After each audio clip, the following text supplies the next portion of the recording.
أعوذ بالله من الشيطان الرجيم.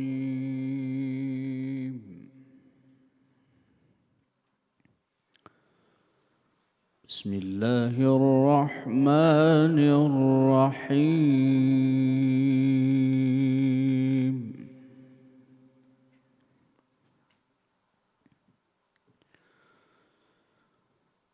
واعلموا أن فيكم رسول الله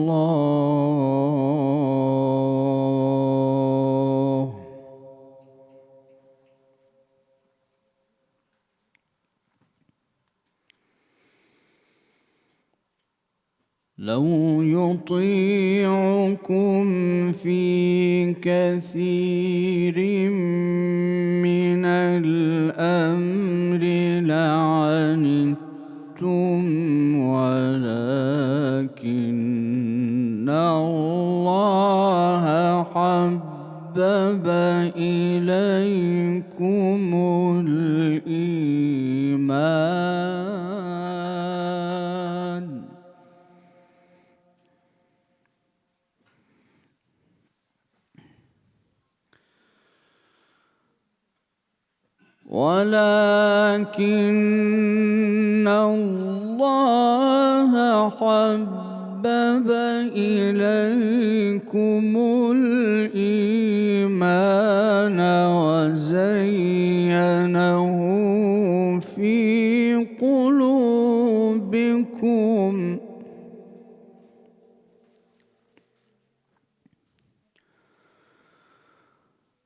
وزينه في قلوبكم وكره إليكم الكفر والفسوق والعصيان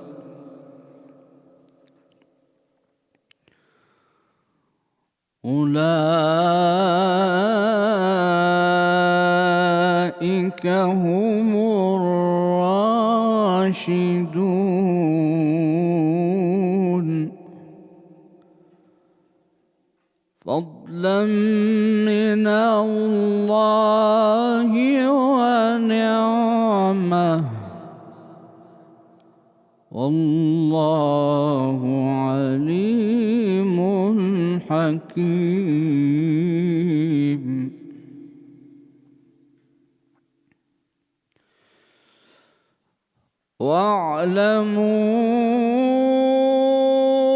واعلموا أن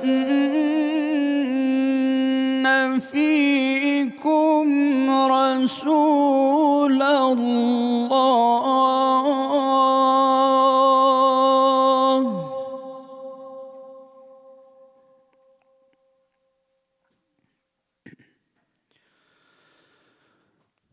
لو يطيعكم في كثير من الأمر لعنتم ولكن الله حبب إليكم الإيمان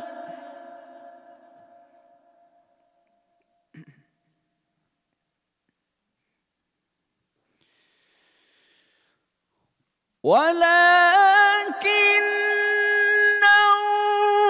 الله حبب إليكم الإيمان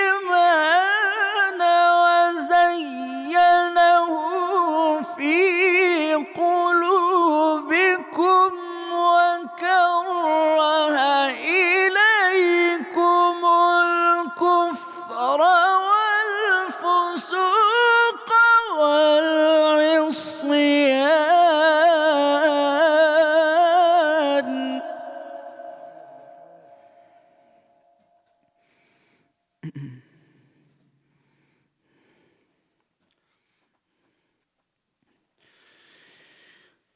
ولكن الله حبب إليكم الإيمان وزينه في قلوبكم وكره إليكم الكفر والفسوق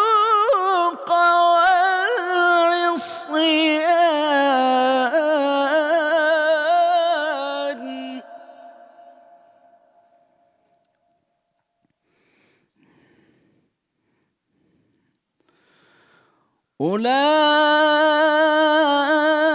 أولئك هم الراشدون فضلا من الله ونعمه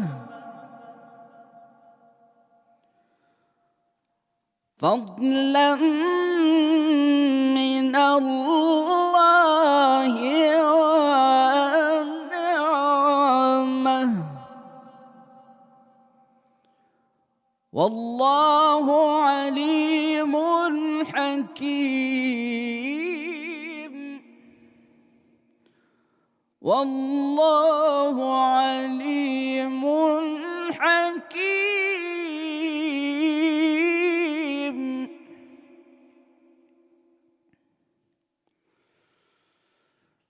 وإن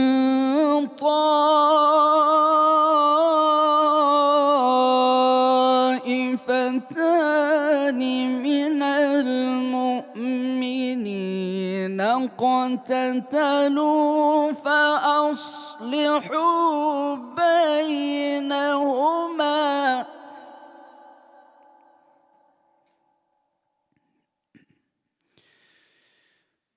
فإن بغت إحداهما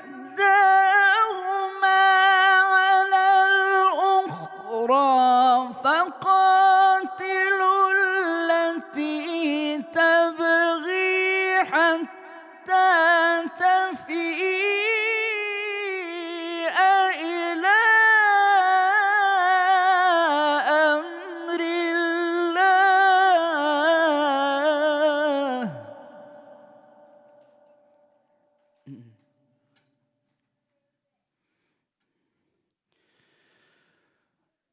فإن فاءت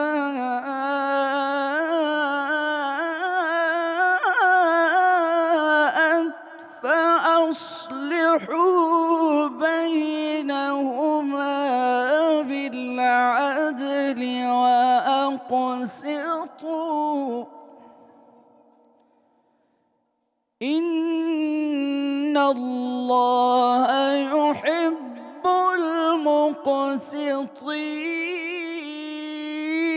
المقسطين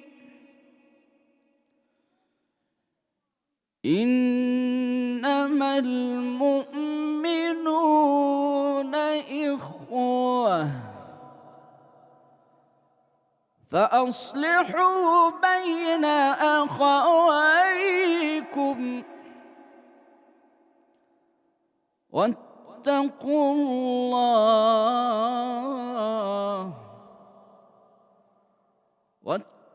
الله لعلكم ترحمون صدق الله العظيم صدق الله العظيم وصدق رسوله النبي الكريم ونحن على ذلك من الشاهدين والشاكرين. رب اشرح لي صدري ويسر لي أمري واحلل عقدة من لساني يفقه قولي وأفوض أمري إلى الله إن الله بصير بالعباد. اللهم وفقني لبيان ما يحتاجون الحاضرون إليه أما بعد. Allah subhanahu wa ta'alaga hamdu sanolar bo'lsin, payg'ambarimiz Muhammad Mustafa sallallohu alayhi vasallamga salovat va salomlar bo'lsin. Allohumma salli ala sayyidina Muhammad va ala ali sayyidina Muhammad. Hurmatli birodarlar, xush kelibsizlar. Alloh subhanahu va ta'ala har birlaringizni qadamlariga hasanat va ajr nasib qilsin. Alhamdulillah, Alloh subhanahu va taolo umr bergan ekan, yana bir Ramazonga yaqinlashib kelyapmiz. Alloh subhanahu va taoloni lutfu karami bilan Rajab, Sha'bon, Ramazon oyi yetib keldi. Hozir biz Rajab oyidamiz. Bu oylar juda ham muhim oylardir. Musulmonlar uchun juda ham muhim bir oydir. Chunki Alloh subhanahu va taolo bu oylarda qilinadigan ibodatlarga, xayr va hasanatlarga juda ham katta ajrlar, savoblar beradi. Rasululloh sallallohu alayhi vasallam xabar beradilar. Alloh taolo Rasululloh aytadilarki, Rajab oyi Allohning oyi, Sha'bon oyi mening oyim, Ramazon esa ummatning oyidir dedilar. Bu darsimizga boshlamasdan oldin sizlarga bir hikoyani aytib bermoqchiman.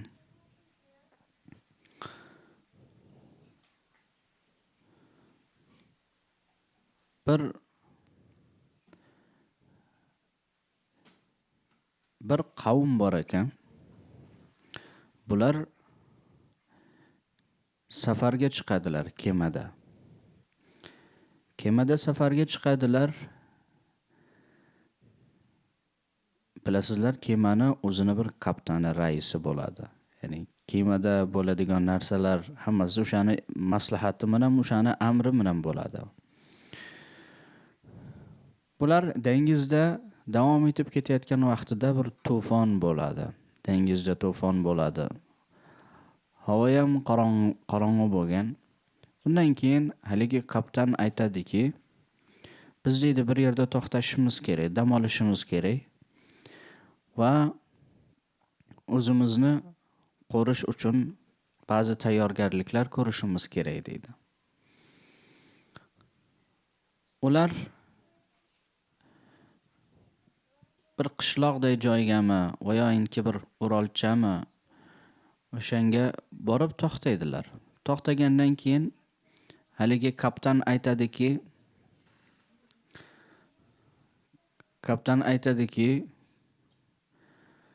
tushgan insonlarga, o'sha kemadan hamma tushadi, aytadi shu yerdan deydi bizga kerak bo'ladigan narsalar bo'ladi deydi. Har kim deydi bir xalta deydi tosh olsin deydi. Har kim bir xalta tosh olsin deydi. Endi kemada odam ko'p. Kemadagilardan ba'zilar aytadiki, ulul amrga itoat qilishlik farzdir. Kaptanimiz, raisimiz nima degan bo'lsa, shuni aytganini qilishimiz kerak deydi va haqiqatan bo'jiga, o'sha to'rvaga toshni to'ldirib oladi. Hatto aytadiki, bu ko'proq olay deydi, balkim kerak bo'ladi deydi. Ya'ni kaptan aytgani uchun bunda bir hikmat bordir deydi. Toshni ko'proq olay deydi. Ba'zilari bir bo'ji emas, bir bo'ji deb amr qilingan, lekin 2 bo'jini to'ldirib oladi. 2 xaltani to'ldirib oladi. Keyin u kemadagilardan ba'zilari esa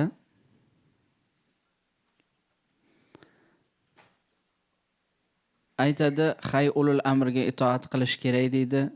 Bo'jini to'ldirmasak ham deydi, ozgina olsak bo'ladi deydi. Birinchi qism nima dedi? Nima dedi birinchi qism? Ko'proq olish kerak. Bitta deb buyurilgan edi, 2 ta olsa, 2 ta ham olib, 3 ta ham olaveradi. Keyin ikkinchi qism nima deyapti? Endi amr buyruq bo'ldi, to'ldirmasam ham ozgina bo'lsa ham bo'jiga bir narsani olay deydi. Toshni olay deydi. Keyin uchinchi qism inson bor kemadagilardan. Ular aytadiki, o'zi tosh bo'lsa, nima ishga yaraydi deydi. U hech narsa olmaydi. Borib deydi, dam olib deydi, ovqatlanib deydi. Xo'p, olov yoqib isinib deydi. Yo'limizga davom etamiz deydi. Qayerdan bilib o'tiribdi deydi. Olmaydi. Keyin bular ozgina dam olgandan keyin qaytib kemaga minadilar va yo'llariga davom etadilar. Manzilga yetib boradilar. Borgandan keyin endi kunduz bo'ladi. Yorug'lik bo'ladi. Haligi kapitan aytadiki, endi deydi, har kim olgan narsasini olib kelsin deydi. Olgan toshlari bor-ku, o'sha bo'ji xaltalarni hamma olib kelsin deydi. Endi olganlar olib boradi. Olmaganlarda hech narsa yo'q. Ham sharmanda bo'lyapti. Ulul amrga itoat qilmaganligi uchun ham hech narsa yo'q. Hay, haligi olib borganlarga aytadiki, endi o'sha xaltalaringizni ichini ochinglar deydi. Hammasi ochadi. Qarasa haligi tosh emas ekan, hammasi tilla ekan. To'plagan narsalar hammasi tilla ekan. Bular tosh deb to'plagan edi. Endi bir bo'ji degan vaqtida 2 bo'ji, 3 bo'ji qilib olganlar shunaqa xursand.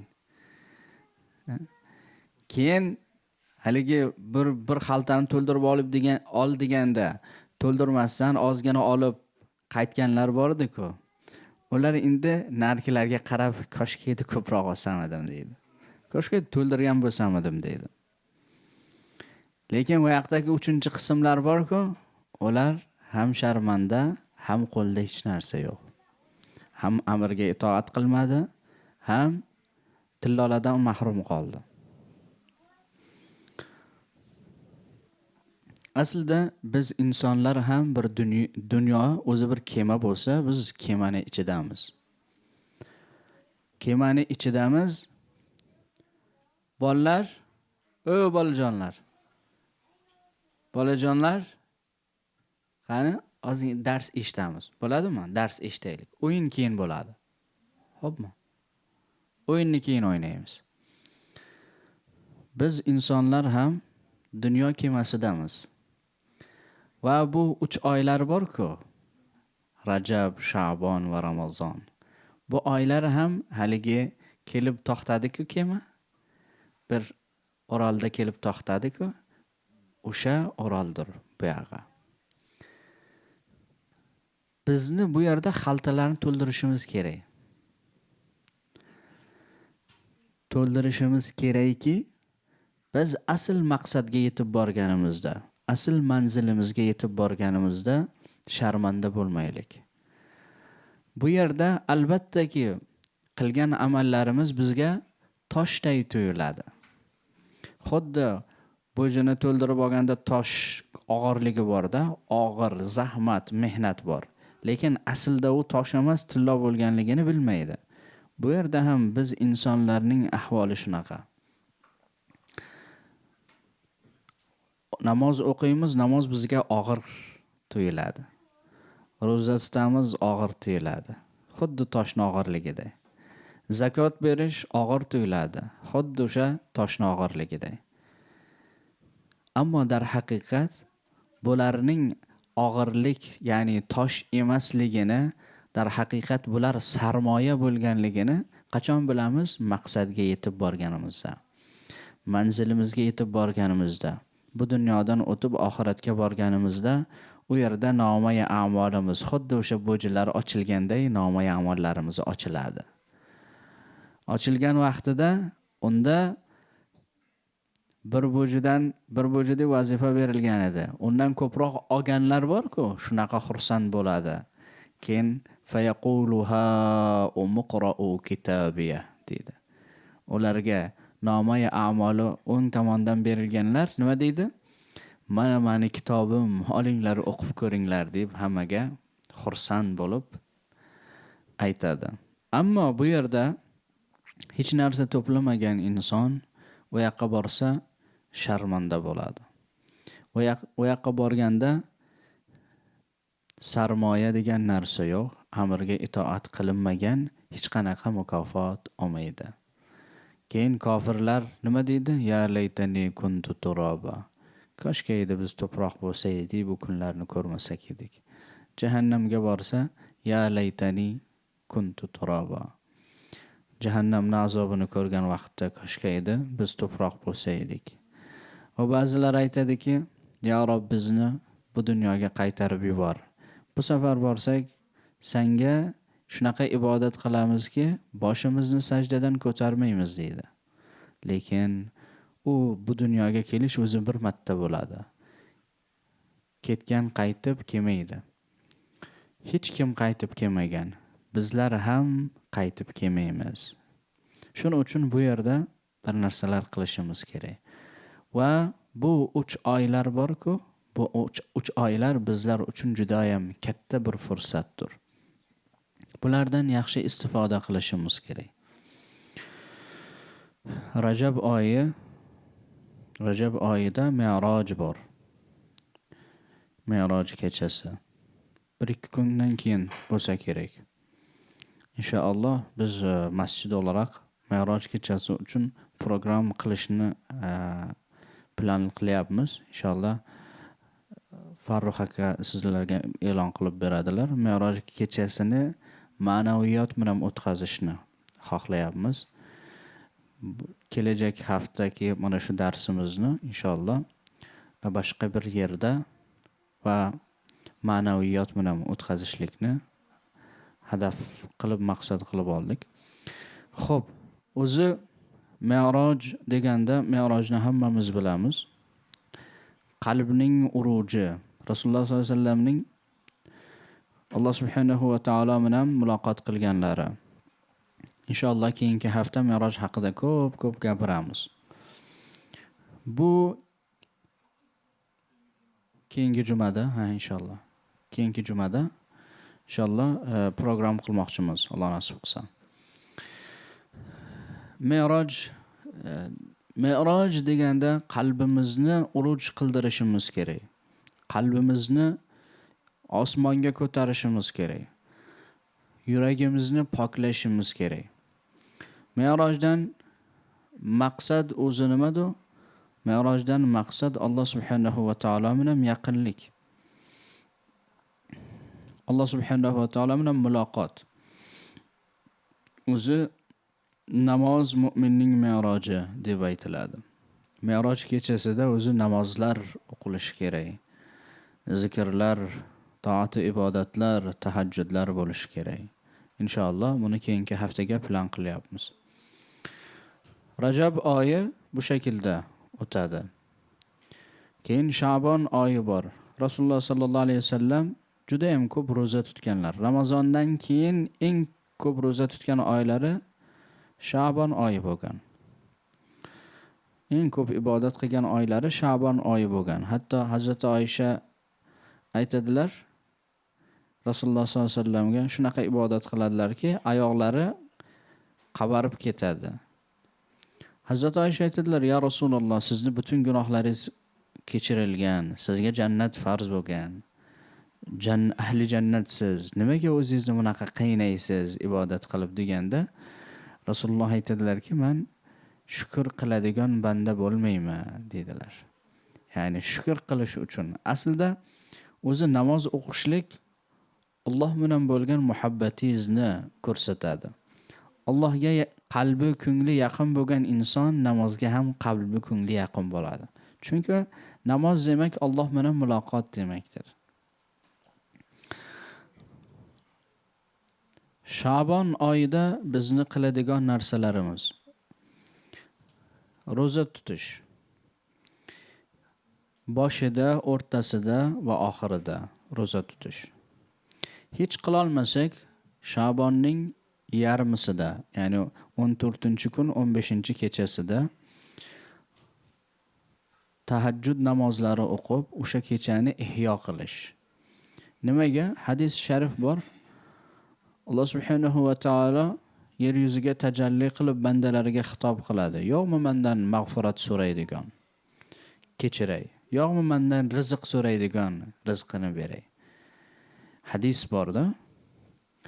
Shuni biz ishonch bilan, qalbiy iymon bilan agar bu ishni qilsak, Alloh subhanahu va taolo bizga, biz uchun xayrli bo'lgan narsani beradi. Va afu mag'firat so'rasak, 100% Alloh subhanahu va taolo afu mag'firat qiladi. Chunki va'dasi bor. Agar Sha'bon oyida boshida, o'rtasida, oxirida agar tutolmayotgan bo'lsak ham ro'zani kamidan o'rtasida shu 15-kunda ro'za tutishimiz kerak. Juda ham afzal. Baroat kechasi deb aytiladi unga. Nimaga baroat deydilar? Chunki gunohlardan pok bo'lishlik, gunohlardan baroat olishlik. Shuning uchun baroat deb aytiladi. O'zi Rajab va Sha'bon oylari Ramazon oyiga tayyorgarlikdir. Ramazon oyiga tayyorgarlik qilishimiz kerak, tayyor bo'lishimiz kerak. Ramazon oyi esa Qur'on oyidir. Ramazon oyi Qur'on oyi. Chunki u oyda Qur'oni Karim nozil bo'lgan.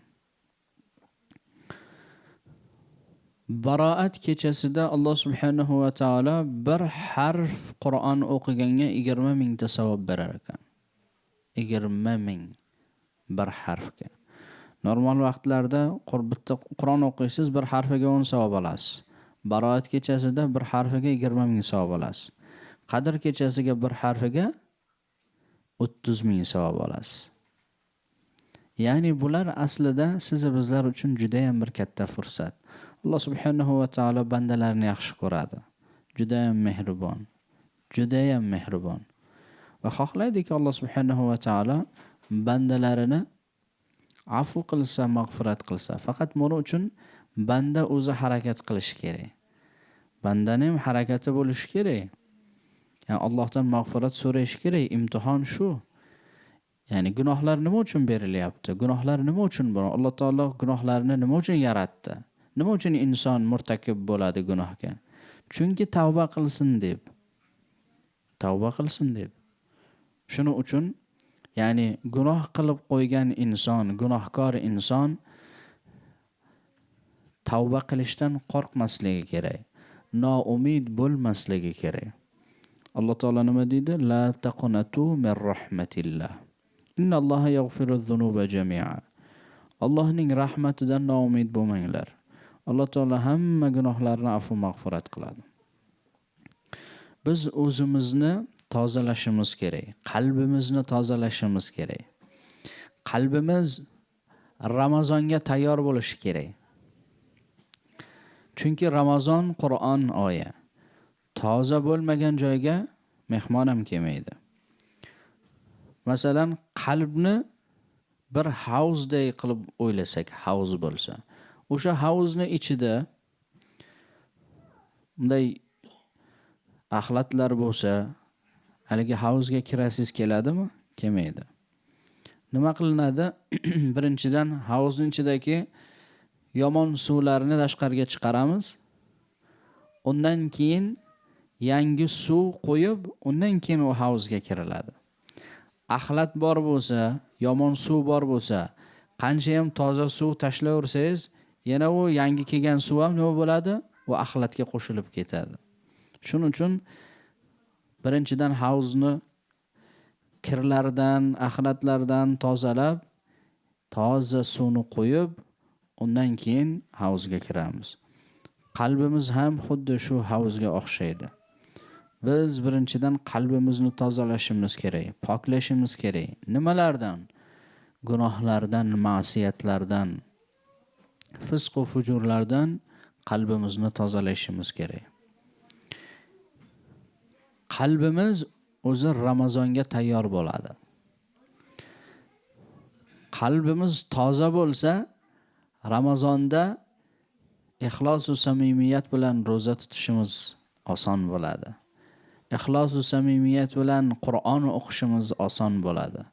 Ixlos va samimiyat bilan namoz o'qishimiz oson bo'ladi. Lekin qalbda agar muammo bo'lsa, unda bu narsalarga mayl qilmaydi qalb. Gunoh va ma'siyatlar ko'p bo'lsa, u yerga u qalb gunoh va ma'siyatlar bilan o'ranib ketgan bo'lsa, bu na zikr majlislariga, na Qur'onga, na dinga, na namozga, hech bir narsaga mayl qilmaydi. Shuning uchun Ramazon kelmasdan oldin o'zimizni hisobga tortib, o'zimizni tozalashimiz kerak. Hasibu anfusakum qabla an tuhasabu. Hisobga tortilmasdan oldin o'zimizni hisobga tortaylik. Shuning uchun hurmatli jamoat, harakat qilaylik. Bu fursatni yaxshi bir shaklda o'tkazaylik. Chunki umr ajoyib bir narsa. Subhanalloh. Oldingi yil Ramazonni ko'rgan va Ramazondan keyin vafot etgan insonlar bu yil bu Ramazonni ko'ra olmaydi. Oldingi yil Ramazonni ko'rgan va hozir vafot etgan, Ramazondan keyin vafot etgan insonlar Rajab va Sha'bonni ko'ra olmaydi. Xo'p. O'tgan yil bayramni o'tkazib, bayramda ya Rob keyingi yilga meni yetkazgin deb duo qilgan inson va vaqti ajali kelib dunyodan o'tgan bo'lsa, bu yilgi bayramni ko'ra olmaydi. Demakki, bizlarni hali ham bir shansimiz bor ekan. Hali ham bir fursatimiz bor ekan. Toki biz Ramazonimizni bizga nasib bo'lgan bu oylarini yaxshi bir shaklda o'tkazsak. Hurmatli birodarlar, bu bir haqiqat. Hammamiz o'ylab ko'rishimiz kerak. Qayerga ketyapmiz? Nima qilyapmiz? Alloh taolo aytadi: "Fa ayna tazhabun?" Qayerga ketyapsizlar deydi. Fa ayna tazhabun? Ba'zi vaqtlar ota-onalar bolalarga aytadi-ku, nima qilyapsan o'g'lim? Alloh taolo ham shu marhamat bilan, shu rahm bilan, shafqat bilan bandalarga aytadi. Fa ayna tazhabun? Ey bandam, qayerga ketyapsan sen? Sani maqsading, sani manziling, sani ma'voing boshqa yerda. Sen qayerga ketyapsan? Keyin boshqa Zariyat surasida Alloh taolo aytadi: "Fafirru ilalloh." Ey bandam, Alloh tomonga qarab yugur. Alloh tomoniga qarab yugur. Sani maqsading, manziling u yoqqa. Sen boshqa narsalar bilan ovora bo'lma deydi. Biz dunyo va dunyoviy narsalar bilan ovoramiz. Va bu ovoragarlikni oxiri yo'q. Va bizga hech qanaqa foydasi yo'q. Dunyoviy narsalarning orqasidan yugurib kechasi uxlolmaymiz. Stress bo'lib, boshqa narsa bo'lib, kasal bo'lib, baribir oxirida hech qanaqa foyda keltirmaydi. Albattaki biz dunyoviy narsalarga ham maylimiz bo'ladi. Bular ham bir sababdir. Lekin oxiratni unutmasligimiz kerak. Va la tansa nasibaka minad dunya. Dunyodan ham nasibingizni unutmang, lekin oxirat uchun ishlang. Alloh taolo shuni aytadi. Biz shu istiqomatda davom etsak, bizga berilgan fursatlarni, umrni Allohning yo'lida sarflasak, inshaalloh dunyo va oxirat biz kamyob, dunyo oxirat saodatli bo'lamiz, aziz birodarim. Dunyo shirin. Hech kim,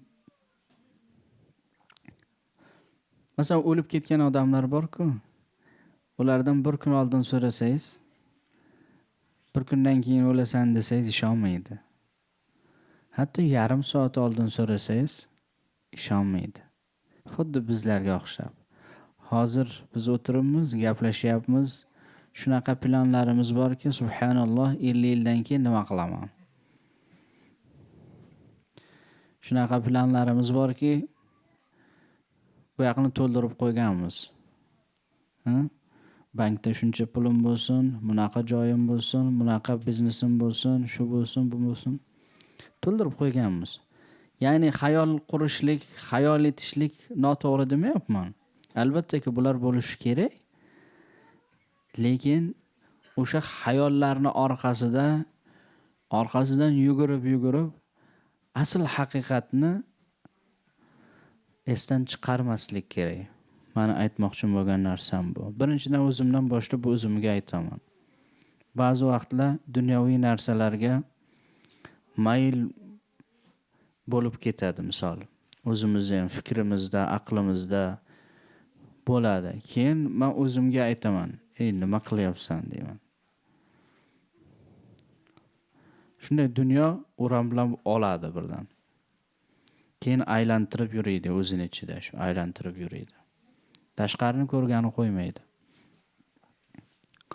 Shuning uchun hurmatli jamoat, bu Alloh subhanahu va taoloni bizga bergan bu 3 oylar fursatini yaxshi bir shaklda o'tkazishimiz kerak.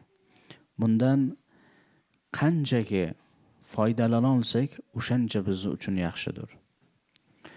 Bu faqat o'zimiz uchun ham emas, boshqalariga ham tavsiya qilishimiz kerak. Oila fardlarimizni xabardor bo'lish kerak. Nechta odam masalan 3 oylar keldi deb uydagilariga aytdi. Nechtamiz 3 oylar va Ramazon, Sha'bon, Ramazon, Rajab uchun oilamiz bilan qanaqa planlar qildik? Eng muhimi masalan Ramazon oyi uchun qanaqa planlarimiz bor? Buni qilishimiz kerak. Inshaalloh biz gaplashyapmiz, balkim tarovih namozlarida pastga ayollar uchun ham inshaalloh joy qilishimiz mumkin. Alloh nasib qilsa inshaalloh xabar berib qo'yamiz guruhlardan. Ya'ni biz nihoyiy darajada bu Ramazon oyidan foydalanishimiz kerak. Bir hayajonimiz bo'lishi kerak Ramazon kelyapti deb. Bular Krismaslarini 2 oy, 3 oy oldindan chiroyli qilib bezaydi. Bizni ham bizi dinimiz haq va haqiqat va Qur'on oyi, Ramazon oyi. Uni bir kechasi, qadr kechasi 1000 oydan ko'ra xayrli. Buning uchun bizni alohida bir hayajonimiz, tayyorgarligimiz bo'lishi kerak.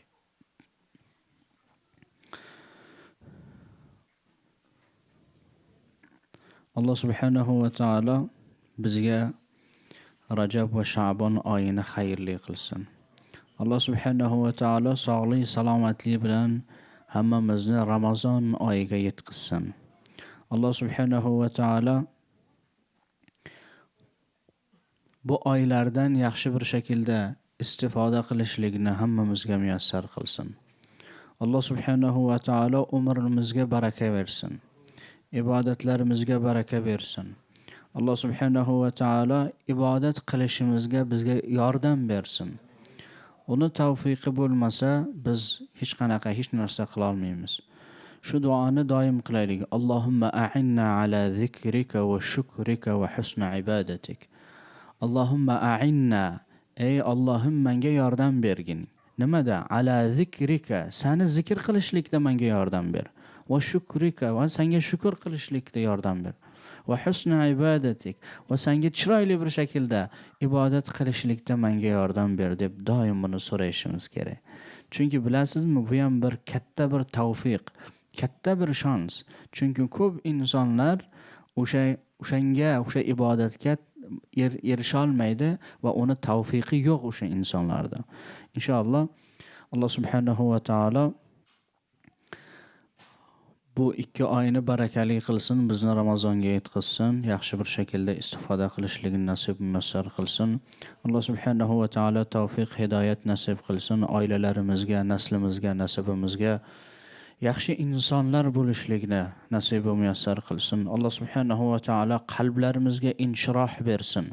Alloh subhanahu va taolo ishlarimizga xayr va baraka bersin. Alloh subhanahu va taolo koroborlarimizni xayrli qilsin, barakali qilsin. Alloh subhanahu va taolo haromdan uzoq qilsin. Alloh subhanahu va taolo halolidan sizni bizlarga nasib muyassar qilsin. Alloh subhanahu va taolo tan sog'lik, amonlik sizni bizlarga nasib qilsin. Alloh subhanahu va taolo bu dunyodagi hayotimizda u qanday rozi bo'ladigan bo'lsa, o'shanday o'tkazishni nasib qilsin. Alloh subhanahu va taolo oxiratimizni obod qilsin. Alloh subhanahu va taolo o'tmishlarimizni gunohlarini afu mag'firat qilsin, ularni joylarini jannatdan qilsin. Alloh subhanahu va taolo shu suhbatimizni o'z dargohi izzatida qabul qilsin va shu suhbatimizni jannatda Muhammad Mustafa sallallohu alayhi vasallam bilan birga o'sha yerda ham suhbat bo'lishlikni nasib qilsin. وسلام على المرسلين والحمد لله رب العالمين برحمتك يا أرحم الراحمين. جزاكم الله خير.